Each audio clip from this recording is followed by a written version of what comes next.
Tuhan memberikan satu pilihan, kita hidup dalam dua dimensi, ataukah kita hidup dalam hanya dengan sebuah realita. Paulus mengajarkan we walk by faith, not by sight.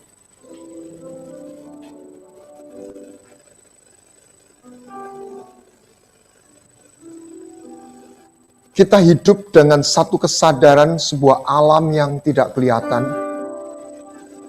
Bukan berarti kita mengabaikan yang kelihatan, tapi kita mempercayakan yang tidak kelihatan. Ketika kehidupan kita yang tidak kelihatan ini terhubung, benar, maka yang kelihatan ini akan mengikuti. Tetapi sebaliknya, kalau kehidupan yang tidak kelihatan ini ada kerusakan, maka cepat atau lambat yang terlihat ini juga akan rusak. Sebab apa yang kelihatan itu berasal dari yang tidak kelihatan. Oleh sebab itu biarlah kita memfokuskan kepada apa yang tidak terlihat, tetapi itu nyata dan itu ada. Kesetiaan, keadilan, kebenaran, belas kasihan, hadirat Tuhan, apakah itu ada di dalam hidup kita? Mari kita berdoa. Yesus, kami puja, kami sembah sebagai Raja. Berdiri di tengah kami, ditinggikan dan dipuji. Yesus, kami puja, kami sembah sebagai Raja. Berdiri di tengah kami, ditinggikan dan dipuji. Sembah dan puji penuhi tatamu, sembah dan puji penuhi tatamu, sembah dan puji penuhi tatamu. Yesus Tuhan adalah Raja. Sembah dan puji penuhi tatamu, sembah dan puji penuhi tatamu, sembah dan puji penuhi tatamu. Yesus Tuhan adalah Raja.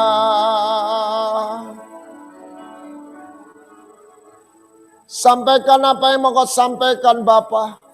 Dan biarlah engkau menemukan tanah-tanah yang mengering, tanah-tanah yang membutuhkan, tanah-tanah yang haus. Bahwa kami boleh mengalami ibadah yang benar di hadapan-Mu. Terima kasih Bapa. Basuh hati kami dengan darah putra-Mu. Layakkan kami masuk dalam hadirat-Mu. Di dalam nama Yesus Masih Adonai. Amin. Slide nomor 3 tolong ditayangkan. Saudara, Alkitab dimulai dari kitab Kejadian setelah manusia jatuh dalam dosa. Pembunuhan pertama di bumi ini dilakukan oleh dua saudara kandung, di mana Kain membunuh Habel Bukan persoalan harta, tetapi persoalan ibadah yang benar. Keduanya beribadah, tetapi tidak semua ibadah itu diterima. Tidak ditulis bahwa Kain itu melakukan kurang tulus atau tulus. Tidak disebutkan.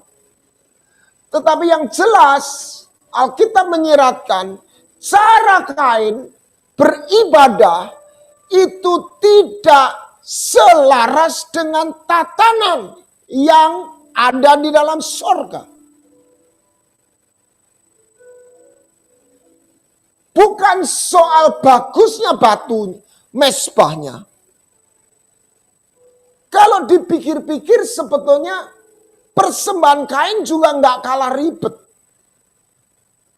dengan persembahan Habel.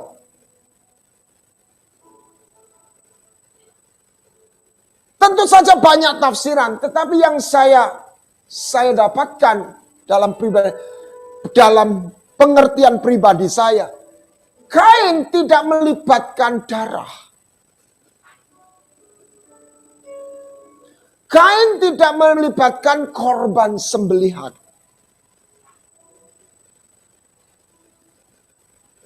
Sebab buah atau hasil tanaman tidak memiliki nyawa.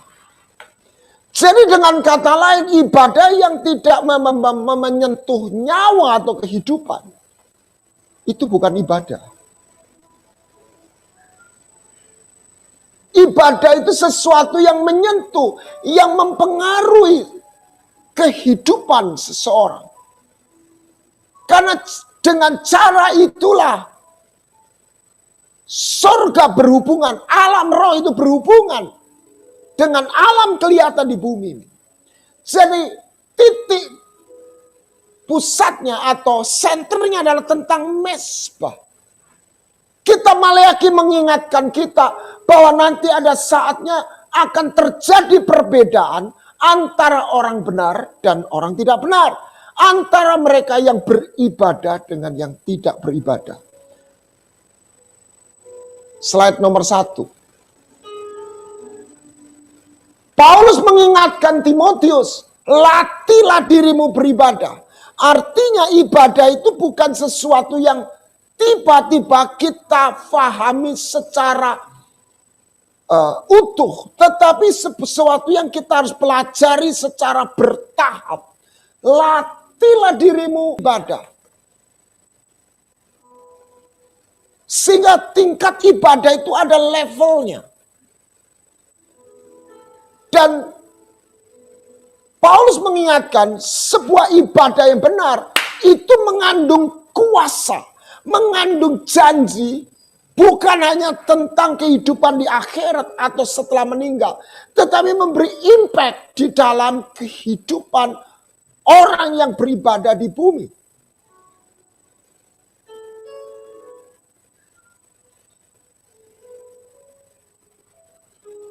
Nah, bagaimana ibadah itu dilakukan? Yang pertama, ibadah itu harus dilakukan dengan iman. Kain tidak melakukan dengan iman. Iman itu fokusnya bukan sekedar sebuah ritual.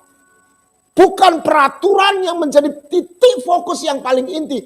Tetapi adalah pribadi yang disembah.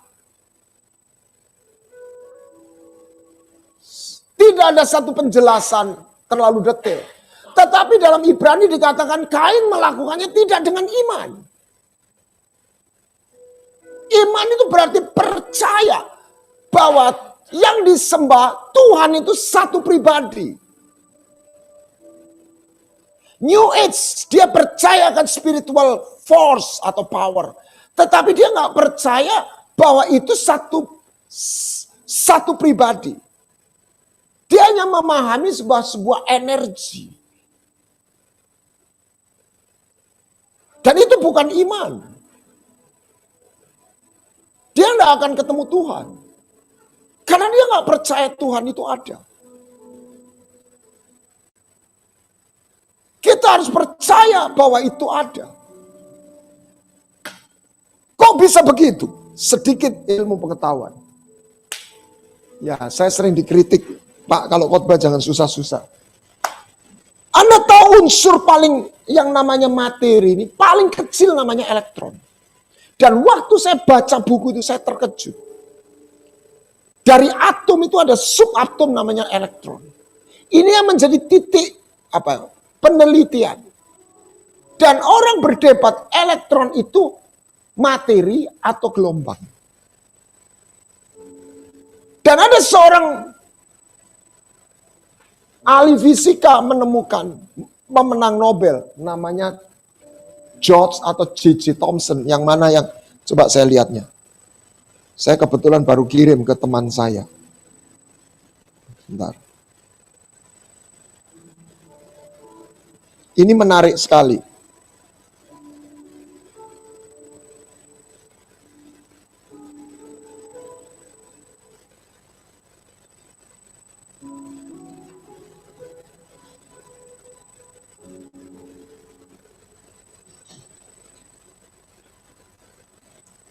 Wah, nggak bisa keluar.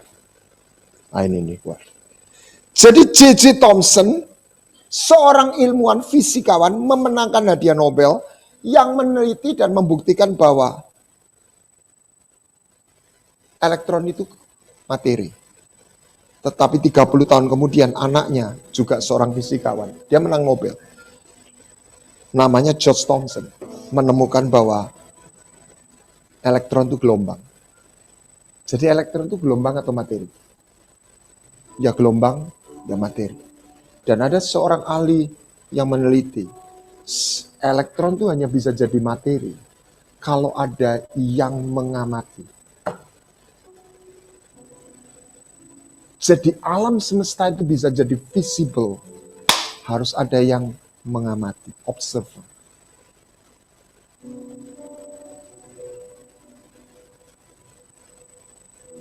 Jadi ketika orang nggak mempercayai, tidak ada yang, itu jadi nggak kelihatan. Makanya iman itu dasar, bukan bahan dari yang kita harapkan. Bukti dari yang tidak dilihat. Bahan dari yang tidak kelihatan itu jadi kelihatan. Bagaimana alam yang tidak kelihatan menjadi ada, hadir melalui iman. Jadi ibadah pertama, kita harus ada iman. Bukan hanya iman percaya Tuhan itu ada, tapi percaya Tuhan itu baik. Makanya orang akan berhenti beribadah ketika dia kecewa dengan Tuhan. Ketika dia kecewa dengan keadaan. Ini bukan orang soal menderita atau tidak menderita. Istri dari Maurice Cerullo pernah mengatakan, saya sempat marah sama Tuhan. Kenapa anak saya meninggal? Saya kan sudah melayani Tuhan. Sampai sekian tahun. Saya percaya di saat itu dia nggak bisa doa. Jadi dasarnya. Makanya kelanyangan Daud selalu ditutup dengan apa? Sebab Tuhan itu baik. Bahwasanya untuk selama-lamanya. Kasih setia. Jadi dasarnya kita harus percaya. Tuhan itu baik. Kenapa orang itu bisa jadi martir? Martir itu kan orang dibunuh, pertolongan tidak ada. Tapi dia tetap tidak mau menyangkal Tuhan. Itu martir. Martir secara umum yang kelihatan.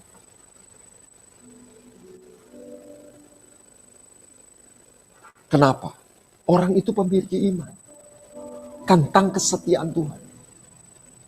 Sampai terakhir dia nggak melihat secara realita. Itu iman. Dia lihat atau tidak lihat. Dia percaya. Oh Yesus. Dan Tuhan mencatat. Alkitab ini jujur. Ada orang-orang yang sampai akhir hidupnya nggak pernah lihat. Saya tahu persis ada orang yang percayakan kesembuhan. Sampai akhir hidupnya dia nggak pernah lihat. Dia meninggal tanpa mengalami kesembuhan. Terus gimana Pak? Saya percaya nanti di kerajaan 1000 tahun dia akan melihat kesembuhan itu. Sama seperti Musa. Dia lihat dia menjejakkan kakinya setelah 1500 tahun. Dia akan lihat. Haleluya. Saya mau buka sedikit. Ibu dari rekan kita Dewi. Kebetulan saya melihat dengan beliau almarhumah itu punya anak beberapa dan ada satu anak yang punya masalah. Sampai menyangkut keberadaan dan sampai pada keuangannya. Dan mereka rela untuk membela anaknya. Dan anak ini asal ngomong itu rada ndablek gitu. Dan ibu ini berdoa dan dia akhirnya menderita sakit. Sampai akhir hidupnya dia nggak melihat anak ini kembali pada Tuhan. Tapi waktu saya memimpin penghiburan, saya melihat anak ini dijamah Tuhan. Kemarin Pak Doni atau setelah saya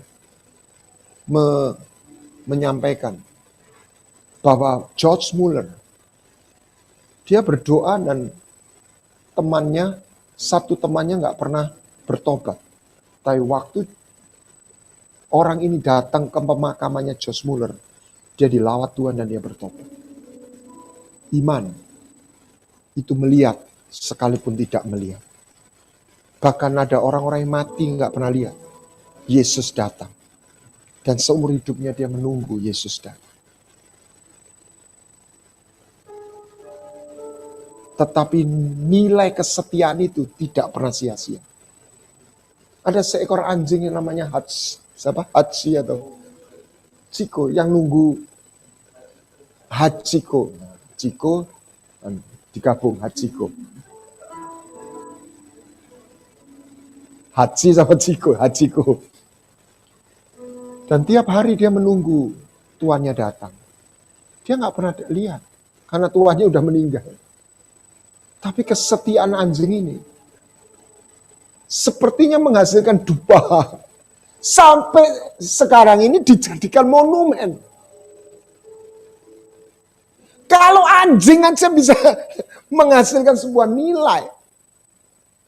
Apalagi seorang orang yang percaya kepada Tuhan. Bahkan saya dari hati saya yang paling dalam. Saya merasa lebih salut dengan orang yang doa. Dia nggak punya salah, tapi dia diizinkan nggak lihat. Tapi dia setia. Saya bilang, Tuhan, ini orang hatinya luar biasa.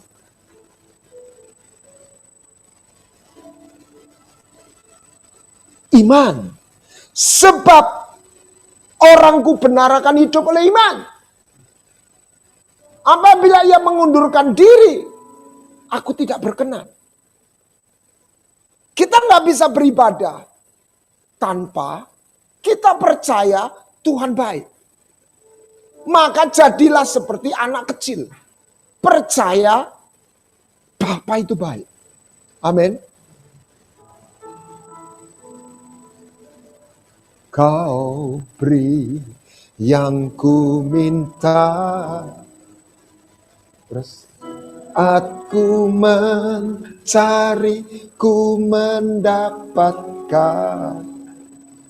Ku ketuk pintu dan kau bukakan, sebab kau Bapa-Ku, Bapa yang kekal. Takkan kau biarkan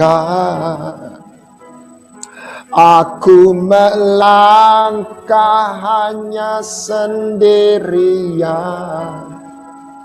Kau selalu ada bagiku, sebab kau Bapakku, Bapa yang kekal. Naikkan. Saya diingatkan ketika kisah Abraham mempersembahkan anaknya. Buat saya itu yang mengagumkan bukan hanya imannya Abraham, yang merelakan anaknya. Yang tidak kalah mengagumkan adalah iman anaknya. Anda pernah pikir nggak?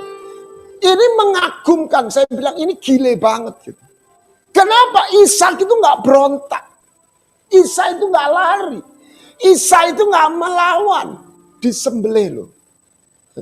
Disembelih itu ngeri loh saudara. Mendingan ditembak. Ya ditembak juga saya nggak minta. Tapi disembelih itu lebih ngeri daripada ditembak. Itu kan disembelih. Saya nggak tahu disembelih atau rasanya disembelih. Itu korban sembelihan.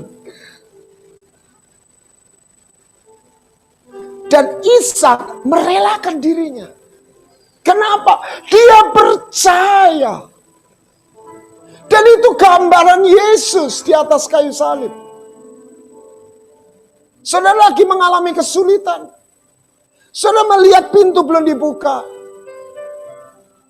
Disitulah Alkitab atau firman mengajar kita percaya sebelum kita melihat. Engkau baik Tuhan. Amin.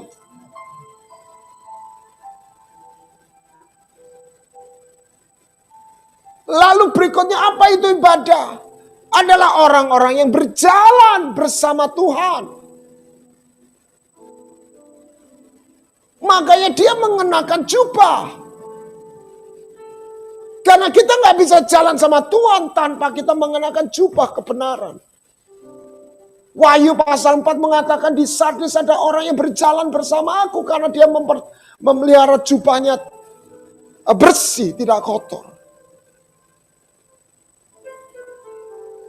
Jadi ibadah ritual tata cara itu adalah satu ekspresi pelengkap. Tetapi kita perlu fokus kepada hakikatnya. Sebab ibadah yang benar akan mengandung janji. Slide nomor 6.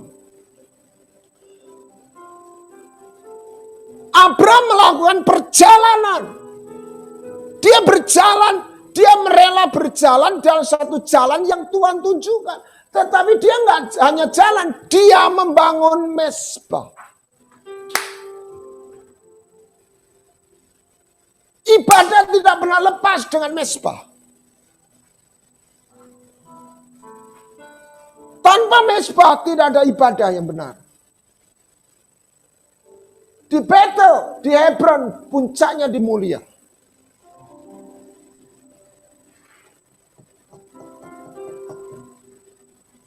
Dan yang unik di dalam konsep Alkitab, kata ibadah itu terkait adalah sebuah ikatan perjanjian. Dan yang membedakan ibadah umat Tuhan dengan Tuhan yang kita percaya, semua kepercayaan umat itu memberikan persembahan kepada dewanya, kepada sesembahnya. Tetapi di dalam prinsip Alkitab atau kebenaran Alkitab, Tuhan Elohim Yud-He-Wah-He Adonai yang kita sembah, dia mengikat perjanjian, dia lebih dulu memberikan dirinya kepada kita. Makanya kata Jehovah Jireh itu bukan berkat jasmani pada awalnya. Tuhan yang akan menyediakan korban itu. Siapa korban itu? Adalah putranya. Next. Makanya ketika Abraham mempersembahkan Ishak, inilah iman yang dari faith to worship. Iman adalah percaya, iman adalah kesediaan kita berjalan, dan iman memanggil kita untuk kita masuk dalam satu penyembahan. Penyembahan bukan karena Tuhan itu gila disembah. Kalau nggak disembah dia marah. No. Karena Tuhan itu raja. Dan alam roh, alam sorga itu hadir ketika dia menemukan mezbah. Tanpa mezbah, alam sorga itu tidak punya satu pijakan. Kembali yang 6. Lihat. Di Betel, di Hebron. Kata Betel, Abraham membangun mezbah. Apa yang terjadi? Cucunya siapa? Yakub. Dia tidur. Dia lihat apa? Sorga terbuka. Hebron. Siapa? Kaleb. Menjadi warisannya Kaleb. Daud menjadi raja di mana? Pertama kali. Hebron. Di Gunung Muria. Tempat apa itu? Ini yang disebut kiblat. Yerusalem. Waktu Salomo membangun Bait Allah. Sebelumnya Daud mempersembahkan korban. Api turun dari sorga. Lihat. Ayat nomor 9. Dari zaman ke zaman. Nuh. Membangun mezbah. Menaikkan korban. Dan ketika Tuhan mencium persembahan yang harum.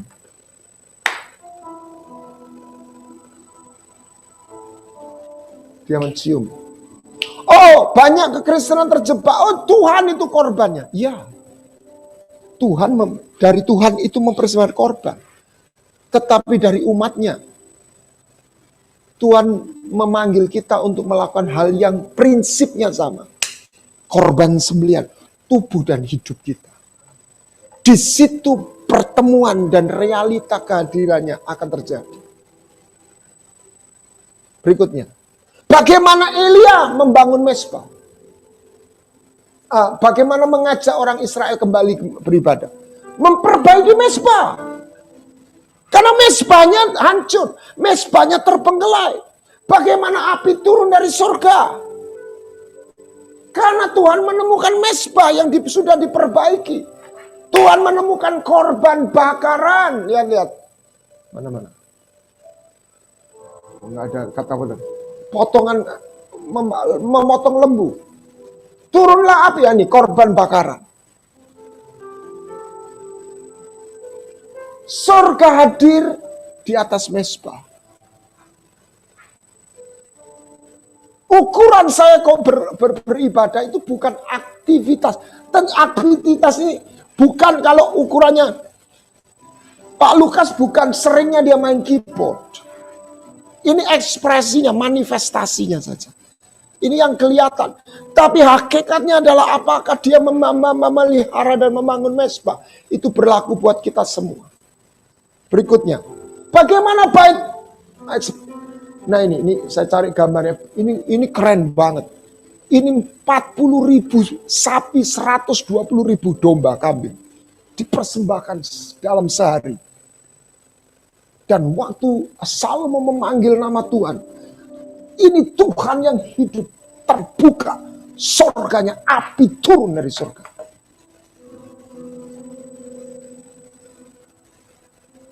Dan itu awan kemuliaan turun. Dan choirnya ini. Ayo dengan nyanyikan. Sebab Tuhan baik.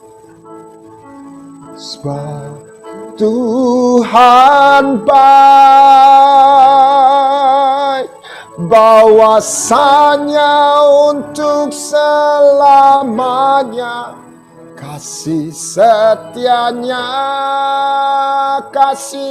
setianya selamanya. Sebab Tuhan baik, bahwasanya untuk selamanya, kasih setianya. Ini choirnya, tentunya nggak dalam bahasa Indonesia, dalam bahasa Ibrani. Dan api turun, imam-imam nggak bisa mendekat karena awan kemuliaan turun. Wush.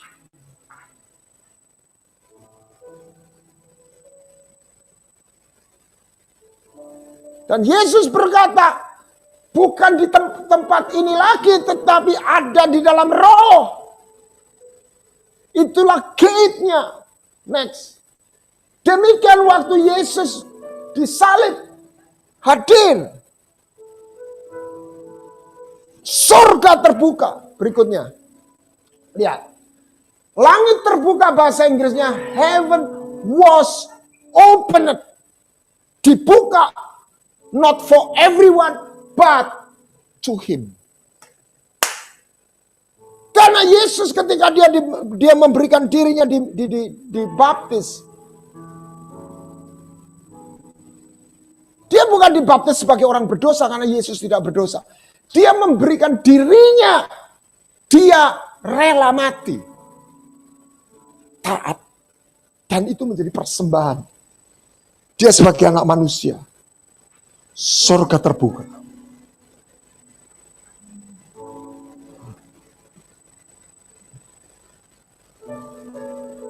Penyembahan bukanlah semata-mata ritual menghormati Tuhan, melainkan membangun pijakan bagi kehadiran kerajaan surga di bumi. Nomor 16. Ini yang menempelak saya. Ada sebuah cerita di mana Raja Moab berperang melawan Raja Israel Yoram. Yoramnya ngajak Yosafat, Raja Yehuda, dan Raja Edom. 3 lawan 1. Tapi Moab ini ahli strategi, dia bendung sungai. Si 3 raja ini kepepet, Yosafat ingat akan hamba Tuhan. Di sini ada hamba Tuhan, namanya Elisa. Kita tanya dong. Maka bertiga datang. Elisa bete lihat Yoram, karena ini raja jahat ini. Dia mantunya Isabel. Kalau aku nggak lihat Yosafat, aku nggak mau, lu pergi. Ini orang ngeri sekali. Raja aja takut. Dia dibawa pemain kecapi. Roh Tuhan berkuasa. Pesan Tuhan disampaikan. Engkau menang. Wah, imannya besar. Sikat. Raja gantian Moab yang terdesak. Dia pakai strategi lain. 700 orang pilihan dikirim untuk Kopassusnya. Tapi nggak berhasil. Nih, 700. Tapi tidak berhasil. Dia udah kefefet habis. Dan ingat, zaman itu peperangan kalau kalah tinggal satu, mati. Mati disembelih. Mati dibunuh. Dan waktu dia sudah mengkepepet, apa yang dilakukan? Dia tahu persis prinsip ini. Ini orang nggak kenal Tuhan, ini nyembah setan. Kemudian dia mengambil anaknya yang sulung dan menjadi raja menggantikan dia. Yang menggantikan dia. Disembelih anaknya. Jadi korban di hadapan dewanya. Yang susah oleh Alkitab LAI diterjemahkan begini. Lihat.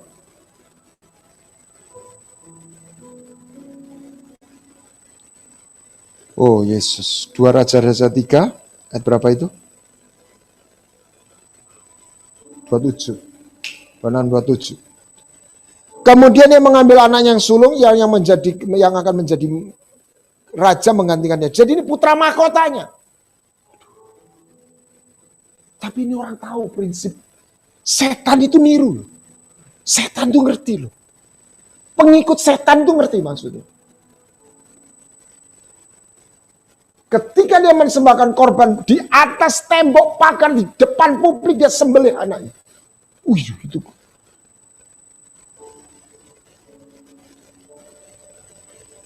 Terjemahannya, tetapi kegusaran besar. Saya cek di King James bukan tetapi. Dan great indignation. Satu murka yang besar. Bau rakso itu datang. Karena korban. Dan itu menimpa Israel yang Yoramnya. Yoramnya mungkin jadi kesurupan atau apa. Karena dia nggak dalam perlindungan. Yang dua ini jadi bingung. Mereka pulang. Mereka nggak kalah, tapi mereka nggak sampai menghantam sampai habis. Makanya Raja Moab selamat. Karena dia bersekutu dengan dewanya.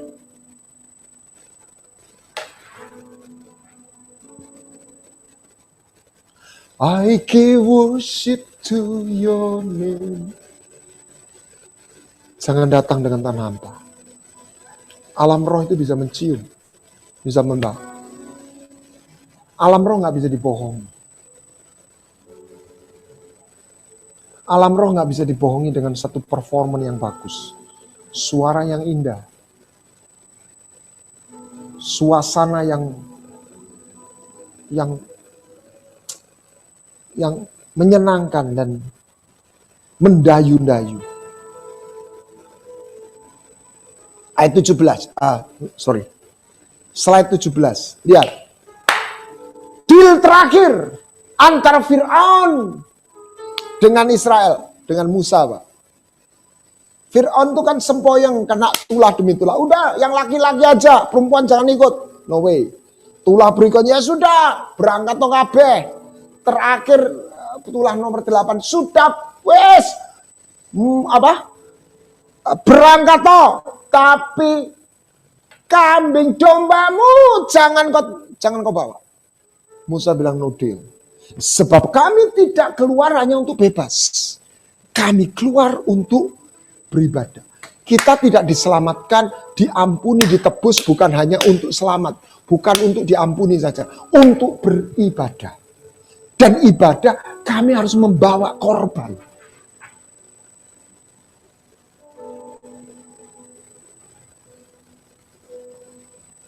Makanya ada satu gereja ini melayani orang miskin. Gak ada persembahan, gak ada kotak persembahan. Ya sakno Pak miskin. Saya bilang keliru. Kita yang gak usah diedarkan, kasih kotak. Saudara pun harus belajar membawa persembahan. Ini bukan soal Tuhan butuh duit. Tuhan gak butuh duit. Ini satu tatanan. Amin. Pekerjaan Tuhan membutuhkan keuangan. Tuhan nggak butuh uang. Tuhan itu terlalu kaya. Satu planet berapa? No way lah, no. Nggak match lah gitu ya. Jadi kalau ada orang kaya, triliunan ini ada katanya orang rugi 280 triliun dalam 2 hari. Tuhan Yesus. Kalah saham. Saudara, kalau ada orang punya segitu ratusan triliun, lihat ada orang yang gajinya 3 juta, satunya 10 juta. Lalu yang 10 jutanya sombong sama yang 3 juta. Gajimu berapa? 3 juta. Kecil. Kok 10 juta? Tapi di mata orang yang punya ratusan triliun ini, ya podo gak duwe nih. Itu baru orang punya 100 triliun. Bagaimana Tuhan? Tuhan tuh gak gumun sama orang kaya. Orang kaya yang seringkali merasa ya karena memang orang kaya itu dihormati. Tapi di mata Tuhan nothing.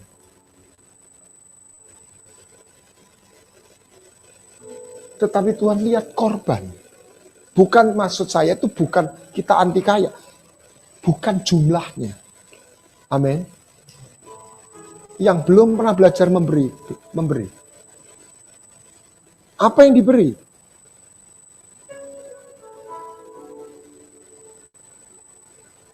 Emas, kemenyan, mur. Slide 24. Terakhir. Nanti kita kembali. Bukan kita nggak bicara spesifik uang, tetapi uang itu salah satu. Emas, mur, kemenyan, emas. Ini yang dibawa orang Majus. Apa itu mur? Kematian jasmani. Kematian ego. Dipotong. Mur itu untuk membalsem jenazah. Mur juga untuk membersihkan kotoran-kotoran. Esther itu dimur. Sembahlah Tuhan dengan kita mau diproses. Penyembahan satu membuka surga, penyembahan sebab mesbah itu disediakan apa? Korban bakaran. Sebentar, saya lihat.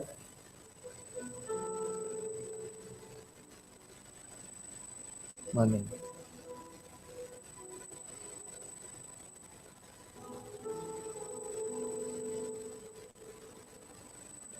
Slide 23. Satu slide sebelumnya. Loh, 23 malah tuh. Nah, lihat. Apa yang dikorban? Kepalanya, lemaknya, isi perutnya, betisnya. Berarti pikiran kita. Cara makan kita. Makanya perlu puasa. Langkah hidup kita.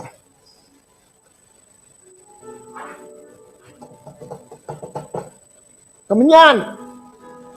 Sembahlah Tuhan. Slide 24. Dengan kita bersedia melakukan kehendaknya. Sembahlah Dia dan kita mau diproses. Diproses itu sakit, saudara. Tapi itulah ibadah. Karena Tuhan tuh mau makan kita. Tuhan tuh mau menikmati kita. Dan untuk itu kita harus dibersihkan. Kita harus diproses. Kita harus dicabut kotoran-kotoran itu. Tuhan mau bau narwastu. Semerbak narwastu. Makanya Tuhan tuh mencari penyembah. Makanya kita tidak fokus mendandani ibadah di tempat dengan lampu-lampu, dengan apa? Dry ice atau apa. Tidak. Kita juga tidak menyiapkan satu tim musik. Ya. Semoga Lukas tidak kesepian, dia main sendirian di sini. Karena kita mau fokus kepada hakikatnya adalah persembahan. Dan ingat yang ketiga apa? Mas, kepunyaanmu. Kenapa uang, kepunyaan ini menyangkut kehidupan?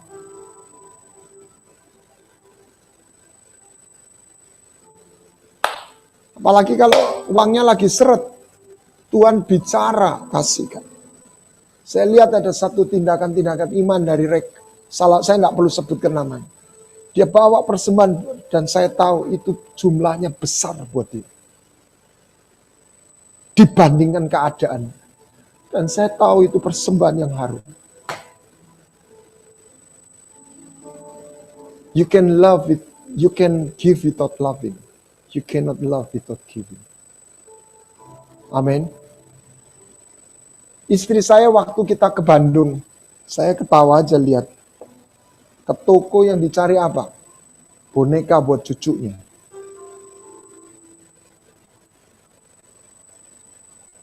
Manifestasi ketika kita mengasihi seseorang is a giving. Dan tidak ada dewa memberikan satu hadiah adalah dirinya. Kecuali Tuhan kita. Nggak ada, dewa nggak berani. Dewa nggak bisa lakukan itu. Karena dewa, alam maut tidak pernah punya cinta. Allah kita adalah kasih. Dia bukan hanya memberi hadiah. Dia memberikan hidupnya untuk kita. Dan dia memanggil kita untuk beribadah dengan tatanan dan prinsipnya. Dan di akhir zaman, Tuhan ingatkan, domba dan kambing muncul bersama. Ibadah yang sejati dan palsu itu bertumbuh bersama. Bukan hak kita untuk menghakimi, dan bukan kehendak Tuhan untuk kita mencari menjadi hakim. Biarlah kita berfokus mencari, menyelidiki bagaimana ibadah yang benar. Saya akan tutup karena kita akan mengadakan perjamuan kudus di luar Zoom. Karena enggak, yang Zoom enggak ikut. Nanti kita bulan depan kita akan siapkan woro-woro sehingga yang Zoom juga ikut perjamuan kudus.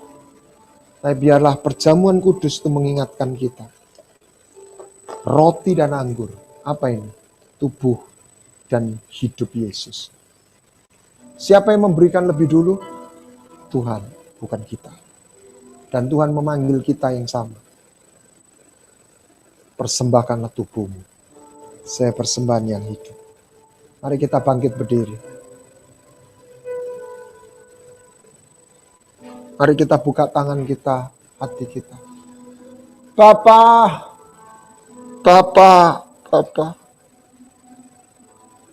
semerbak narwastu penyembahanku di hadapan Sang Raja yang duduk di tahta, memumbung tinggi korban hidupku, satu korban yang hidup dan berkenan. Dibawanya aku di kebunnya, apa? Aku jadi sah raja. Oh Yesus, isi Tuhan, bawa kami untuk mengenal Engkau dan dikenal oleh Engkau Tuhan.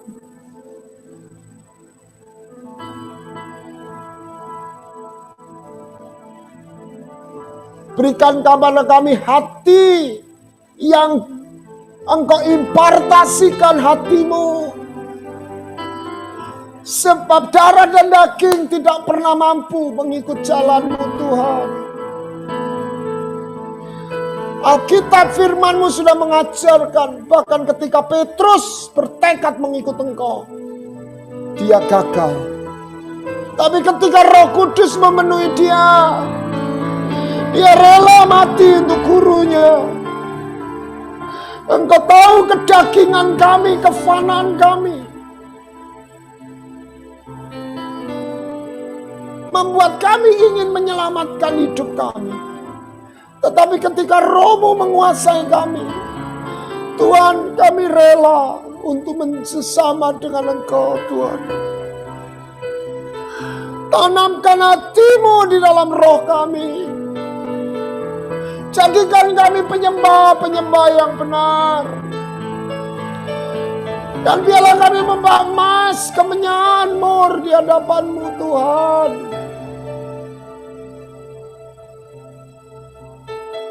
Dan biarlah kami melihat sorga terbuka buat kami.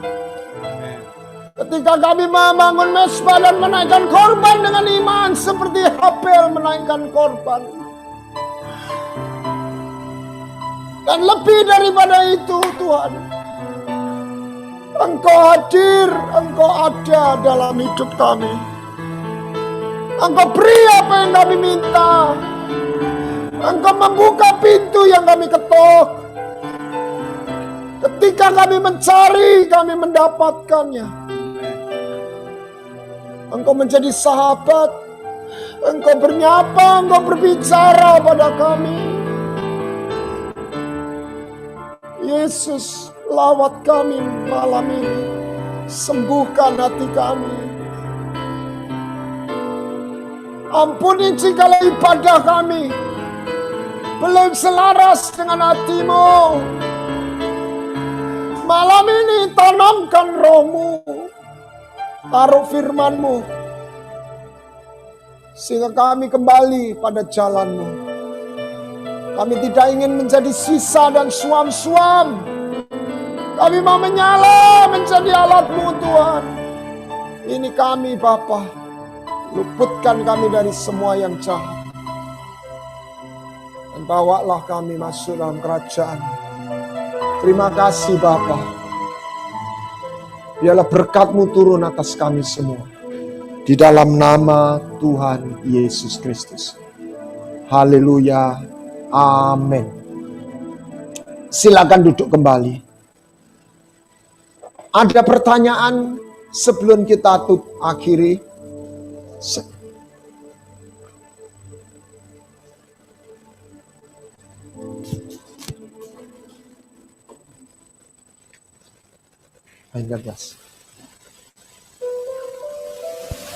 When the music fits.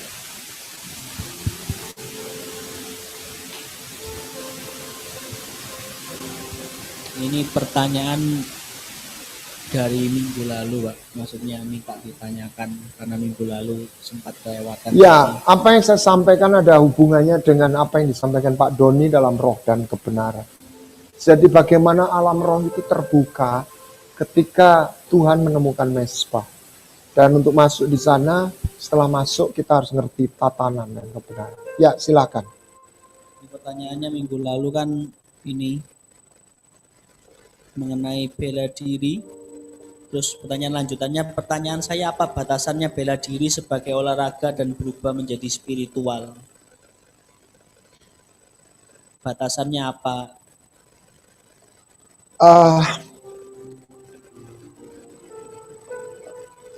Tidak bisa hanya dijelaskan, tapi engkau bisa merasakan dalam roh. Saya tidak menganggap sepenuhnya setiap bela diri itu kalau dulu semua bela diri itu dibuang. Gitu. Kalau begitu orang Kristen nggak bisa jadi militer, tentara. Lalu tentaranya Daud itu perang pakai apa? Yang logis saja. Jadi hari ini kita tahu ada seorang anak Tuhan namanya Manny Pacquiao, ya. Itu seorang yang dijamah Tuhan dan dia seorang petinju dunia dan luar biasa.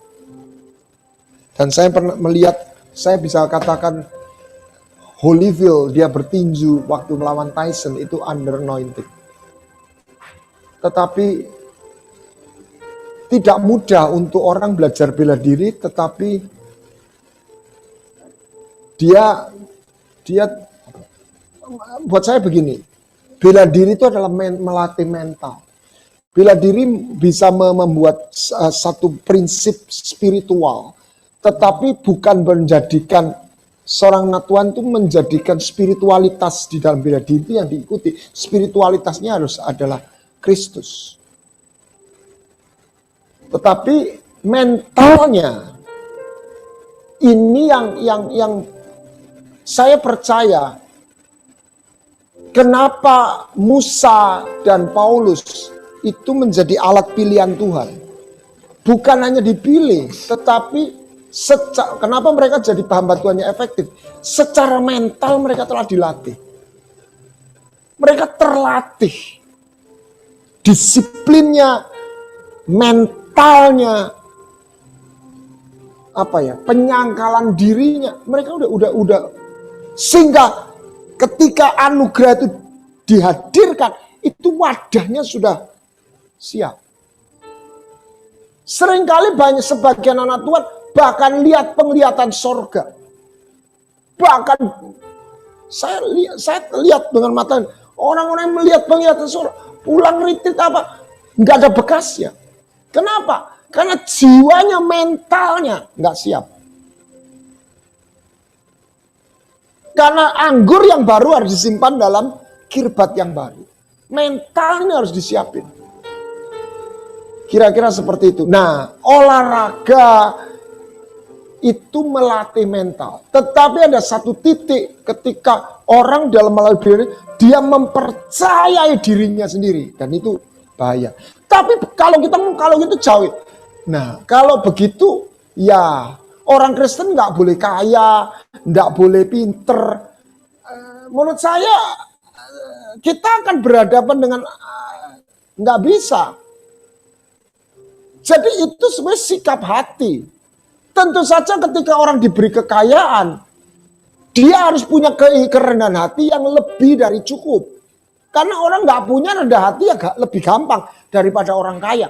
Orang pinter untuk tetap rendah hati lebih butuh kerendahan hati, betul nggak?